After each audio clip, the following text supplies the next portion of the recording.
ቫላንታይን ዴይ ነው። ይሄ ነው የመንፈስ እኮ ነው። ሃይማኖት የምን አባባላ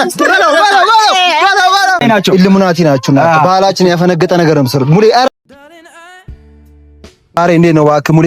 አምሮባቸዋል። ልትሄድ ነው ወንድሜ? ዛሬ ቫላንታይን ዴይ ከፍቅረኛው ቀጥረዋለሁ። ልሄድ ነው። የምን አባ ቫላንታይን ዴይ ነው? አንተ ቫላንታይን ዴይ ነው። ይሄ ነው የመንፈስ እኮ ነው። ሃይማኖት ሴት ልጅ ናት። አትመን። ሴት ልጅ 21 ፍቅረኛ አላት። እናንተ ይሁዳ ነች። ፍቅረኛ የላችሁ ነው? እኛ አንሄድም። እንዳታከብር የሆነ ቀን መያዛችሁ አይቀርም። የዛኔ ቫላንታይን ዴይ ታከብራላችሁ እንደኔ ማለት ነው። ጓደኛ ነገር ምከረው፣ ንገረው። አርፈን ስራ። ምንድን ነው ቫላንታይን ዴይ? መንፈስ ይኸውላችሁ እንደዚህ አምሮብኝ ፏ ብዬ የሚሄደው እሷ ጋር ነው። እሺ ከፍቅረኛ ጋር ዛሬ ምርጥ ጊዜ ናቸው። ኢሉሚናቲ ናቸው። ባህላችን ያፈነገጠ ነገር ነው የምትሰሩት። ሙሌ ኧረ ምከረው። ጓደኛዬ ዛሬ ከፍቅረኛው ቀጥረዋለሁ። ስለዚህ ያለውን ነገር ሄዶ ከሰው ይደሰት። ምንድን በገድሜው ካልተደሰተ በዚህኛው በየትኛው እድሜ ይደሰት? ምንድነው? እሺ ቫላንታይን ዴይ ምንድነው የሚደረገው? ምንድነው? አሁን እሱ ራሱ ማለት ነው ምንድነው ቫላንታይን ዴይ? እሱ ራሱ አሁን ያንን ላይፍ አሳልፎ አልፎታል። ገብቶሃል አይደል?